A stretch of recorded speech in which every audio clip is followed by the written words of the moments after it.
show you how to make these really easy cheddar and bacon meatballs, and they come with a homemade barbecue sauce. Okay, so for the meatballs, you're going to need 1.5 pounds of ground beef. That's 680 grams. Then you're going to need 3/4 cup of shredded cheddar cheese, 3/4 cup of crushed pork rinds, and from past experience, that's about 2/3 of the bag, just so you know. 4 slices of bacon, 1 large egg, and then you're going to need 3/4 teaspoons each of salt and pepper, cumin, and garlic powder. Now you can use your favorite barbecue sauce if you've got a low-carb one that you like, by all means, or I'll also show you how to make a really quick one you can throw together while the meatballs are cooking. So to start with, the first thing you're going to want to do is cut the bacon into thin strips, and I'm just going to stack all 4 slices together like this, and then just come from the edge here and just cut it into thin strips. Okay, so now I've got a large frying pan on medium-high heat, and I'm just going to add the bacon to it. And just start cooking it until it gets just about crispy.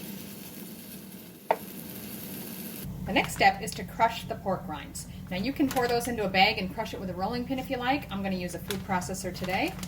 And I'm just going to do it in 2 smaller batches. Like I said, I took about 2/3 of the bag last time. And it's all right if there's a couple of smaller, pieces left, that's fine. You want to get it crushed as much as possible.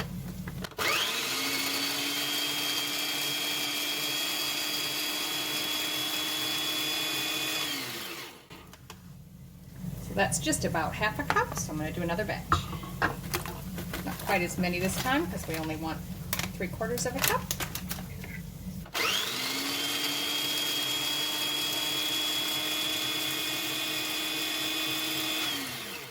So in my large mixing bowl, I'm just going to go ahead and add that.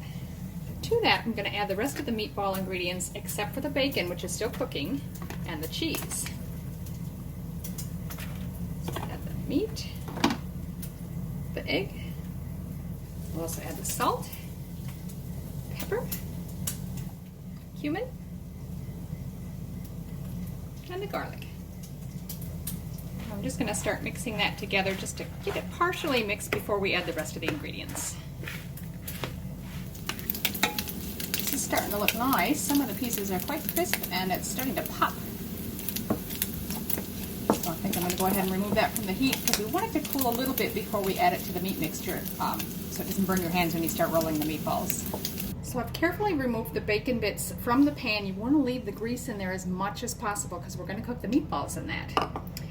And then the other thing is the cheese. Now some of the shreds are a bit long and we want these to easily be able to stay inside the meatballs as much as possible, so I'm just sort of giving it a rough chop just so that the pieces are a little bit smaller. So we'll just go ahead and add the bacon and the cheese.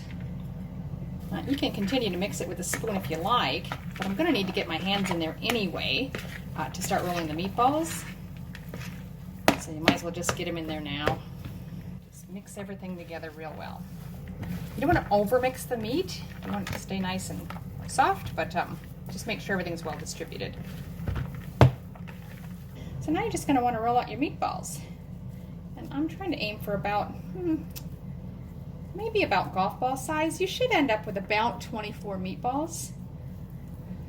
Like that. And just roll them all and set them aside. So there they are, all finished. I did get 24.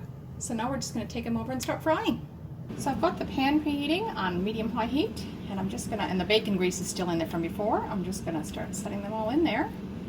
You don't want your pan to be too crowded, so if they don't easily fit without overcrowding, you might want to do this in 2 batches, but mine always fit just fine in this one. This is a large pan.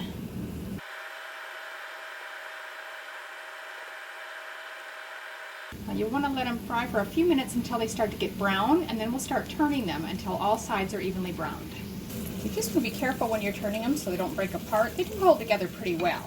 Sometimes you can just flip them with the tongs, and other times I need the spoon to give it a little help pushing it over. Whatever works, just keep flipping until all sides are brown. So it's looking pretty good. I'm not seeing any more raw sides. So I'm just going to give them a good stir. Turn the heat down to about low, and then we're going to cover it and just give them a stir every couple minutes and cook till the desired doneness. It should only take another 5 to 7 minutes. Now, if you want to make the spicy, tangy barbecue sauce that goes with this recipe, you can use your favorite low-carb ketchup. It just recommends a reduced sugar ketchup, half a cup of that. But if you want to use a sugar-free one, that's totally fine. 1 tablespoon of Louisiana hot sauce or your favorite. I use Frank's Red Hot. 2 teaspoons of yellow mustard, just typical American mustard that would be. 1 teaspoon of liquid smoke. 1 teaspoon of Worcestershire sauce. Then you're going to need a half teaspoon each of garlic powder, onion powder, chili powder, cayenne pepper, and cumin. So while the meatballs finish cooking, I'm just going to make the barbecue sauce. It's so quick and easy to throw together. So I've already got the half cup of the reduced sugar ketchup in the bowl. Next we'll add a tablespoon of the hot sauce. Then the mustard, liquid smoke, the Worcestershire sauce, garlic powder, onion powder, chili powder, cayenne if you're using it, and the cumin. And just mix all that together really well.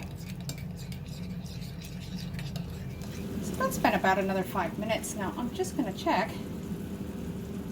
Take one of the bigger ones, I think. And that's cooked all the way through.